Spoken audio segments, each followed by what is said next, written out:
Jemi lidhur këtu për ta shprehur shqetësimin ton serioz për rënien drastike alarmuese të Kosovës në renditjen e raportit të vitit 2025 të reporterëve të pakufi. Është në vendin e 99, siç e keni parë, 24 vende më poshtë se sa vitin e kaluar, pasi që Kosova kishte rënë 19 vende më poshtë një vit më parë. Kjo është një alarm i jashtëzakonshëm, është një rangim shokues që lë Kosovën si vendin e fundit më së keqi në Ballkanin perëndimor, dhe raporti rendit disa prej arsyeve kryesore, duke përfshirë ligjin kontestues të Komisionit të Pavarur të Mediave, të cilin e kemi kundërshtuar që nga fillimi, por i cili ishte miratuar nga mazhoranca në korrik të vitit të kaluar, fushatat e vazhdueshme denigruese ndaj gazetarëve, sidomos me tokfalshin e njohur që janë bashkëpunëtor të armikut, të cilat kanë vazhduar gjatë gjithë këtyre muajve dhe në fakt po zhvillohen edhe gjatë ditës sotme pas publikimit të këtij raporti. Dhe gjithashtu një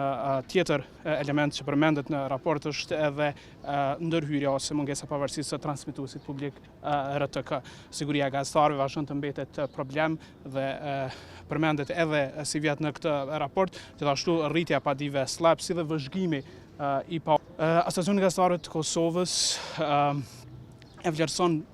këtë renditje si rezultat në fakt dhe reflektim i asaj çfarë ka ndodhur vitin e kaluar dhe që ka qenë një fushat vazhdimisht e njëjtë e qeverisë së Kosovës, së udhëhequr nga vetëvendosja e Zotit Kurti kundër mediave. Klima në Kosovë e kësaj qeverie është kundër mediave, është vërtetuar me miratimin e ligjit për KPM për kundër vrejtjeve të Këshillit e Evropës.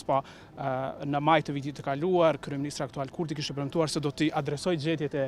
raportit të vitit të kaluar, ndërkohë çfarë kishte ndodhur për majit deri në korrik ishte që ligji pastaj u miratua duke injoruar gjitha gjetjet e rekomandimit të Këshillit të Evropës, duke mos i marrë parasysh të gjitha rekomandimet e shoqërisë civile, dhe pastaj gjuha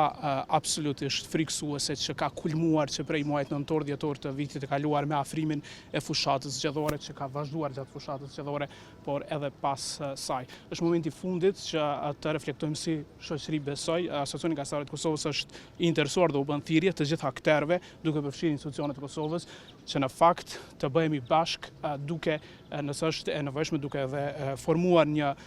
çfarëdo që e quajmë një task force kombëtare për t'i adresuar këto gjetje dhe për t'i adresuar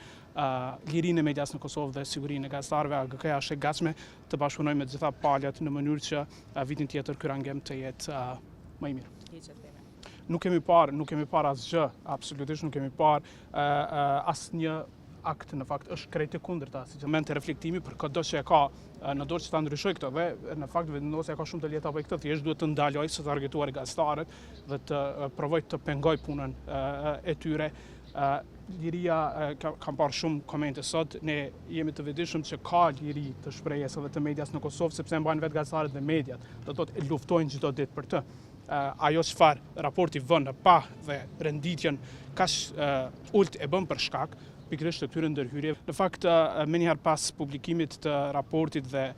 deklaratës AGK-s, kemi parë një sërculmesh të sinkronizuara ndaj Asociacionit të Gazetarëve të Kosovës, por ndaj me personalisht, që nuk është e re, jemi mësuar, por nuk duhet të mësohemi. Kjo është ideja çfarë e themi aktualisht, sepse nuk kemi nevojë që të jemi, dhe është shumë e rrezikshme që edhe me emër e mbiemër të jemi target i njerëzve që janë të veshur me pushtet të mazhorancës aktuale, i dënojmë për këto targetime, i dënojmë. Vetëvendosja duhet t'i adresoj gjetjet. Para 2 vitesh kur raporti kishte shënuar ngritje, ishte mirë pritur nga qeveria dhe nga vetëvendosja, dhe